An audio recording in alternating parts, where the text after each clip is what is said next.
اس کے معنی کیا ہے کہ پاکستان کے عوام کس کے خلاف کھڑے ہوں گے؟ کیا اس سے بہتر ثمرات آئیں گے؟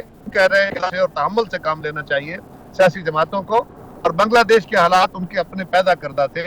پاکستان میں اگر ایک جماعت کو الیکشن کے اندر اپنی دھاندلی نظر آتی ہے یا ان کو یہ ہے کہ ہمارا الیکشن کا جو ہماری سیٹیں چھینی گئی ہیں، تو اس کے لیے متعلقہ فورم اور قانون موجود ہے، اس کے لیے عدالتیں موجود ہیں، عدالتوں میں کیس چل رہے ہیں، اس کا صبر سے انتظار کر لیں. بہت بہت شکریہ. قمر زمان قاہرہ صاحب پیپلز پارٹی کے سینئر رہنما ہمارے ساتھ تھے اور پاکستان میں اس وقت جو دیگر ایشوز ہیں ان پر اپنے رائے دے رہے تھے. یہاں پہ شامل کریں گے ایک بریک، مزید بات کریں گے ایک بریک کے بعد. Keep watching.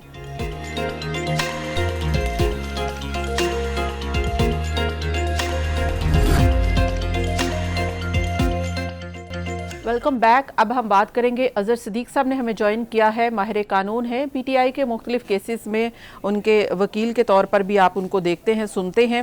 السلام علیکم اظہر صدیق صاحب. جی وعلیکم السلام.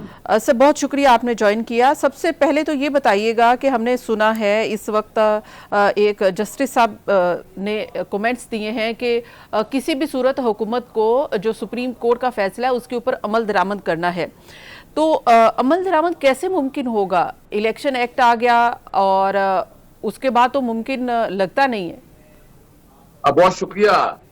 دیکھیں ایک بات تو بڑی واضح ہے کہ الیکشن ایکٹ میں ترامیم کرنی یا نہ کرنی یہ بات کی باتیں ہیں، لیکن جو سپریم کورٹ کا فیصلہ ہے وہ عمل درآمد کے لیے آیا ہے اور الیکشن کمیشن کے اوپر اس کی پابندی واجب نہیں، لازم ہے. آئین کا آرٹیکل 189 اور آرٹیکل 190 بہت کلیئر ہے. جو سپریم کورٹ کا فیصلہ ہے وہ تمام ادارے پر، تمام اداروں نے شمول وفاقی حکومت نے اس پر عمل درآمد کرنا ہے. اگر عمل درآمد نہیں کرتے ہیں تو آئین کا آرٹیکل 204 بہت ہی واضح ہے کہ جس میں توہین عدالت کا طریقہ کار دیا ہے. اور توہین عدالت کی پروسیڈنگ کیسے شروع ہو رہی ہے؟ کنٹیمپٹ آف کورٹ آرڈیننس کا سیکشن 3 اگر دیکھیں تو اس کے مطابق توہین عدالت ہو چکی ہے. اور میں الیکشن کمیشن کو ایک مراسلہ لکھ چکا ہوں، کل ہی میں نے ایک مراسلہ لکھا ہے ان کو. کیا 6 اگست تک وقت تھا آپ کا، آپ نے فیصلے پر عمل درآمد، آدھے فیصلے پر انہوں نے عمل درآمد کر دیا ہے، آدھے فیصلے پر انہوں نے عمل درآمد نہیں کیا. آپ نہیں کریں گے تو توہین عدالت کی کارروائی آپ کے اوپر لگ جائے گی. اچھا یہ جو آپ نے کہا ہے کہ ان کے پاس ٹائم تھا 6 اگست تک اور اس کے بعد توہین عدالت لگ سکتی ہے، لیکن جب ریویو میں چلے گئے ہیں تو اس کے بعد تو ابھی یہ فیصلے کے اوپر عمل درآمد تو رک جائے گا نا. ریویو کا فیصلہ آنے تک تو یہ عمل درآمد نہیں ہو سکتا، ایسا نہیں ہے؟ نہیں میں یعنی حتیٰ کہ اگر اپیل تو رائٹ ہوتا ہے، حق ہوتا ہے. اگر اپیل کا بھی رائٹ ہو، یا اپیل اور ریویو میں ذرا فرق ہے. اپیل میں بھی آٹومیٹک نہیں ہوتا. اگر آپ نے اپیل دائر کر دی ہے، اگر آپ کو حکم امتناعی مل گیا ہے، ججمنٹ سسپینڈ ہو گئی ہے، تو پھر عمل درآمد نہیں ہوتا، ورنہ عمل درآمد کرنا پڑتا ہے. اور ریویو جو ہے نظر ثانی جو بڑی محدود ہے، یہ ہوتا ہے کہ error apparent at the face of record, کہ اس میں ایرر کیا ہے. تو اس میں چھوٹی سی بات میں آپ کے سامنے رکھ دیتا ہوں. اگر آپ کو یاد ہو، کہا جا رہا ہے کہ یہ جناب ری رائٹنگ آف دی کانسٹیٹیوشن ہے. تو 2022 میں حمزہ شریف کو حلف نہیں دے رہے تھے، نہ گورنر دے رہا تھا نہ صدر دے رہا تھا. تو لاہور ہائی کورٹ کے جسٹس جواد حسن انہوں نے کہا کہ یہ اسپیکر حلف لے گا. اب اسپیکر تو آئین میں کہیں نہیں لکھا ہوا، اور وہ حلف اسپیکر نے لیا. یہ حقیقت ہے. لیکن میں بھی اس کو ری رائٹ، ویسے اگر کہا جائے تو ری رائٹنگ آف دی کانسٹیٹیوشن نہیں ہے، مگر میں نہیں کہتا. بجائے عدالتوں نے کام کرنا. پھر 90 دن کے اندر الیکشن ہونے تھے، آئین میں لکھا ہے 90 دن کے اندر الیکشن کرنے، ایک دن بھی آگے نہیں کر سکتے. اور وہاں 1 سال بعد ہوا، اور سپریم کورٹ نہیں. اور سپریم کورٹ نے تو فیصلہ دیا تھا 2 صوبوں میں الیکشن کروائے، تو اس وقت بھی حکومت نے عمل درآمد نہیں کیا تھا، کچھ بھی نہیں ہوا تھا، کوئی قیامت نہیں آئی تھی. اور اب بھی کچھ بھی نہیں ہو سکتا اگر فیصلے کا عمل درآمد نہیں. جی یہ یہاں ذرا تھوڑی سی مختلف صورتحال ہے اس وقت. وہ کیونکہ اس پہ وفاقی حکومت نے الیکشن ساتھ کرانے تھے اور بہانہ بنا لیا کہ پیسے نہیں ہیں ہمارے پاس. یہاں یہ الیکشن کمیشن عمل درآمد کر رہے ہیں، اس میں وفاقی حکومت کا کوئی تعلق نہیں ہے.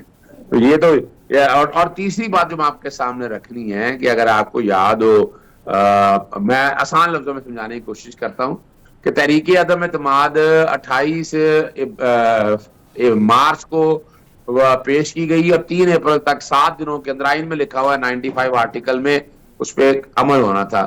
آپ اور ہم نے دیکھا کہ 3 اپریل کو قاسم سوری نے وہ رد کر دی تحریک اعتماد اسمبلی تحلیل ہوگی, سپریم کورٹ چلی گئی. اب 3 اپریل گزر گئی, سپریم کورٹ نے 7 اپریل کو فیصلہ دیا اور گھڑیاں پیچھے گئی.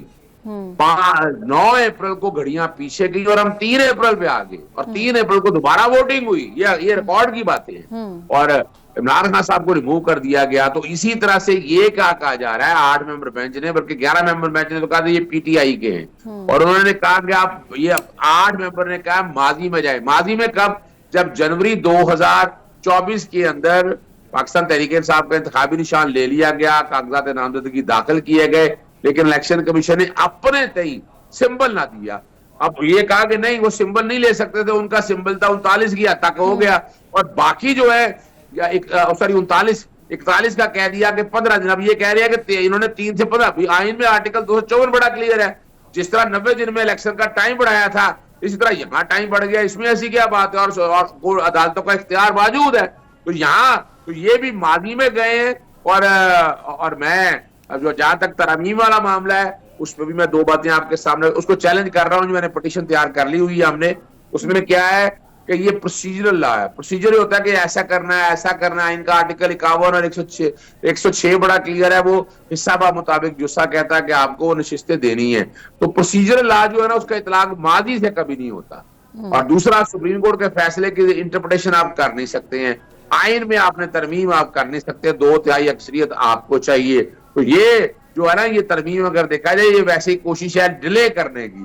اور وہ ڈیلے اور وجہ کیا ہے, اس کے پیچھے کیا ہے, چاہتے کیا ہے, چاہتے یہ ہیں کہ 2/3 اکثریت اپنا پارلیمنٹ میں آ جائے اور 2/3 اکثریت لے کر وہ چیف جسٹس جناب جسٹس قاضی فاضل صاحب کو ایکسٹینشن کر سکیں, کو واضح وعید ہوئے ہوئے ہیں, وہ معاملہ سارا لے جائیں گے. اور یہ ہر ایک کو پتا ہے, اب تو بچہ یہ بات کرتا ہے. تو لیکن اب چونکہ 39 سیٹیں تو مل چکی ہوئی نا آلریڈی, تو اگر 41 سیٹیں فرض کریں مل بھی جائیں تو تب بھی 2/3 اکثریت ان کے پاس نہیں بنتی ہے. اور اس کا ثبوت یہ ہے کہ جسٹس قاضی فاضل صاحب کے سامنے ابھی کل یعنی منڈے والے دن جو ہے وہ 3 وہ جو ری کاؤنٹنگ والا معاملہ ہے اس کے اندر فیصلہ دینا 3 حلقوں کا, یعنی پتا ہے ووٹ تبدیل کر کے ری کاؤنٹنگ کرا کے دے دیا. کل کا فیصلہ جو ہے وہ تھوڑا سا بتائے گا جسٹس قاضی فاضل صاحب کا موڈ اور ان کے معاملات کے حوالے سے. 23 اکتوبر کو دور نہیں ہے. اب ہم تقریباً 2 مہینے کے قریب رہ گئے ہیں ان کی ریٹائرمنٹ کے, تو گنے چنے دینا ہے. تو آپ دیکھ لیں گے آنے والے دنوں میں. آپ کو یہ لگتا ہے کہ کل کا جو فیصلہ ہے یہ جو 3 سیٹوں والا معاملہ ری کاؤنٹنگ والا, وہ ایک بار پھر سے جو ہے وہ پی ٹی آئی کے حق میں آ جائے گا, یہ کہنا چاہ رہے ہیں؟ دیکھیے نا وہ آئین اور قانون کی بات ہے نا. ری کاؤنٹنگ والا فیصلہ جب نوٹیفائی ہو جائے, جب نوٹیفیکیشن ہو جائے تو ری کاؤنٹنگ ایسے نہیں ہو سکتی. اس کے لیے الیکشن ٹرائیبیونل ہے. الیکشن ٹرائیبیونل جا کر اپیلیں دائر کریں, الیکشن ٹرائیبیونل فیصلہ کرے کہ ری کاؤنٹنگ ہونی ہے یا نہیں ہونی ہے. یعنی خالی اتنا کیا کہ ری کاؤنٹنگ والا معاملہ جو کہ نوٹیفیکیشن ہو گیا تھا, اب آپ دیکھیں 2 حلقے آپ کے سامنے پتن نے کر دی ہیں, 128 اور 130, نواز شریف والا اور خاص طور پر اون چودھری والا, جن میں 100 سے 102% تک ووٹ پڑے ہیں. اور جو صوبائی اسمبلی میں اگر اس ریشو سے دیکھا جائے تو وہ تقریباً 44% ہے, جہاں 100 سے 102% ہے. وہیں سے اندازہ ہو رہا ہے کہ فراڈ قانون کیا ہے. تو یہ والا معاملہ بھی جو ہے ہر ایک کو پتا ہے کہ کس طرح ہوا ہے. اگر وہ ری کاؤنٹنگ کی طرف اگر کر دیتے ہیں تو وہ تو سیٹیں سیدھی لے جائیں گے, اگر الیکشن ٹرائیبیونل میں جانا پڑے گا. تو اس لیے میرا جہاں تک میری ذاتی رائے یہی ہے کہ یہ معاملہ تاریخ یہی ہے, اس میں سپریم کورٹ کی ججمنٹ کو یا تو نہیں کوئی راہ نہ نکال لیں, لیکن پہلے ایسا ہی ہوتا ہے کہ یہ سارا کام اگر کسی نے دیکھنا ہوتا ہے تو الیکشن ٹرائیبیونل میں دیکھنا. اچھا رائٹ, یہ جو مخصوص نشستوں والا معاملہ ہے یہاں پہ آپ کو نہیں لگتا کہ پی ٹی آئی نے ایک میجر جو غلطی ہے وہ یہ کی ہے کہ وہ اس کیس میں فریق بھی نہیں بنے, کیونکہ یہ تو سنی اتحاد کا کیس تھا. تو گو کہ سپریم کورٹ نے یہ کہہ دیا اپنے فیصلے میں کہ یہ پی ٹی آئی کو ملے نشستیں, لیکن کیونکہ اب ریویو میں ہے, ریویو میں اگر یہ نقطہ اٹھایا ہے حکومتی بینچوں کی جانب سے یا الیکشن کمیشن میں بھی اگر ریویو میں گیا ہے تو وہ بھی یہ نقطہ اٹھائے گا کہ یہ تو فریق ہی نہیں ہے اس میں, تو ان کے یہ حق میں فیصلہ نہیں آ سکتا. یہ تو آپ کو نہیں لگتا میجر مسٹیک کی ہے پی ٹی آئی نے؟ نہ دیکھیں, میں بڑی سمپل بھائی آپ گھر میں ہے نہیں, یا چلے کوئی ڈاکہ مارتا ہے، چلے زیادہ سمپل کر دیتا ہوں، اظہر صدیق، یہی مثال دیتا ہوں میں ہر ایک میں، اظہر صدیق ڈی ایچ اے میں گھر ہے اس کا، عالیہ آپ مجھ سے ایک پورشن کرائے پہ لیتی ہیں، آپ رہنا شروع کرتی ہیں، آپ کا پروڈیوسر بھی آتا ہے، آپ بھی کرائے پہ رہنا شروع کرتی ہیں، آپ کو جعلی کاغذ بنا لیتی ہیں، اس طرح پروڈیوسر بھی بنا لیتا ہے۔ میں پاکستان سے باہر تھا تو آپ لوگوں نے کہا سول کورٹ میں گیا، سیشن میں کیا، ایک جگہ آپ جیت گئی، ایک پروڈیوسر جیت گیا، ہائی کورٹ میں پھر آپ جیت گئی، وہ سپریم کورٹ چلا گیا، سپریم کورٹ نے کہا اچھا بھی لائیں ثبوت، آپ دونوں نے کہا یہ تو جعل سازی ہے، انہوں نے کہا یہی ملکیت ہے، انہوں نے کہا اچھا کون ہے، ڈی ایچ اے، وہ ڈی ایچ اے کو بلاتے ہیں، ڈی ایچ اے کہتے ہیں جناب اظہر صدیق مالک ہے، تو آپ کا کیا خیال ہے؟ اس کو کہتے ہیں بنیادی حقوق کا تحفظ۔ تو عدالتوں نے آئین کے آرٹیکل 189، 184(3), 185 کے تحت بنیادی حقوق کا تحفظ فراہم کر رہا ہے، تو وہ گھر جو ہے نا مجھے سپریم کورٹ دے دے گی، میں نہیں آیا، یہ تو نہیں کہ گھر بیٹھے ہوں،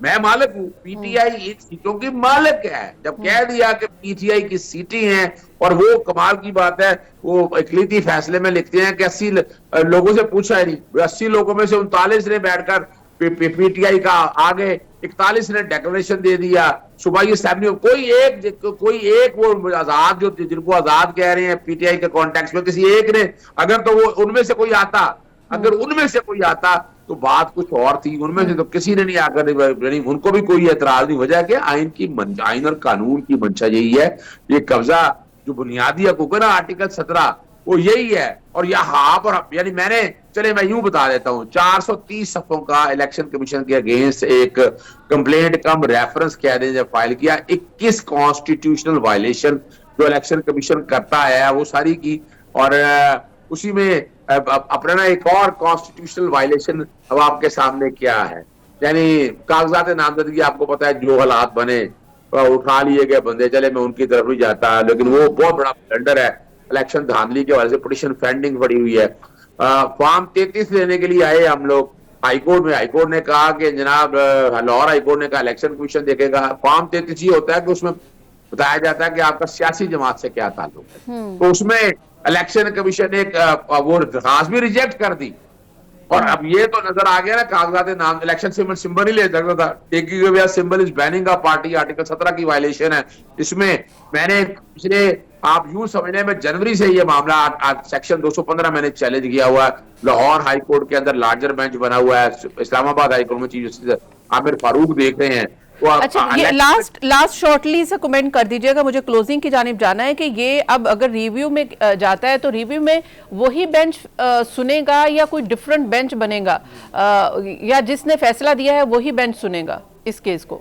دیکھیں اپیل میں تو اپیل جب سنی جاتی ہے تو اپیل میں وہ ججز نہیں ہوتے، ریویو کے اندر آئین آرٹیکل 188 بڑا کلیئر ہے، سپریم کورٹ رولز بڑے کلیئر ہیں، اس کے تحت وہی بینچ سنتا ہے، یعنی یہ 13 ممبر بینچ نہیں سنے گا، یہ 8 ممبر بینچ سنے گا، 8 ممبر بینچ نے اس فیصلے کو ریویو کرنا ہے، اگر وہ 8 ممبر بینچ اس فیصلے کو بدلتا ہے یعنی تو پھر تو ریویو ویسے بھی محدود ہے، ریویو میں تو مجھے نہیں گنجائش نظر آتی، مجھے کہیں بھی رتی بر بھی مجھے گنجائش کہیں نظر نہیں آتی، وہاں پر ایک کوشش ہوئی تھی، اور وہ اپنا پی ایم ایل این کے لوگ یا وزیر قانون سارا اس طرح کے لوگ انہوں نے وہ کوشش کی تھی، اور وہ کوشش یہ کی تھی کہ ایڈ ہاک ججز 4 لگانے کی کوشش تھی، کہا یہ چاہ رہا تھا کہ 10 ججز ورسز 7 ججز، اس طرح کی باتیں ہو رہی تھی، تو 7 یہ ان کی اپنے ہر کے بات کرتے ہیں، 7 اور 4 11 ہو سکتے تھے، کہ یعنی جناب بیٹھ کے بڑا بینچ بنانے کی بات کریں اور ہم یہ کوشش کر کے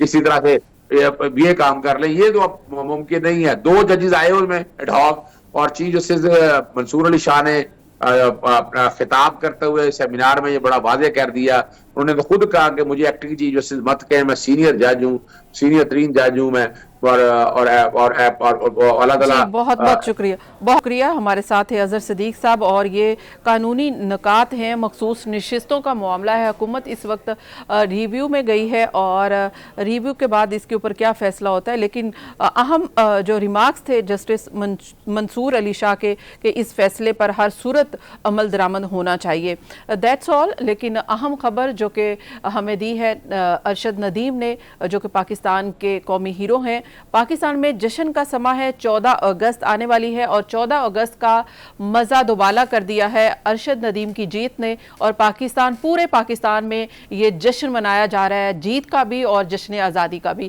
اور قوم کو یہ جیت بھی مبارک ہو، جشن آزادی بھی مبارک ہو. اسی کے ساتھ مجھے دیجیے اجازت. اللہ حافظ.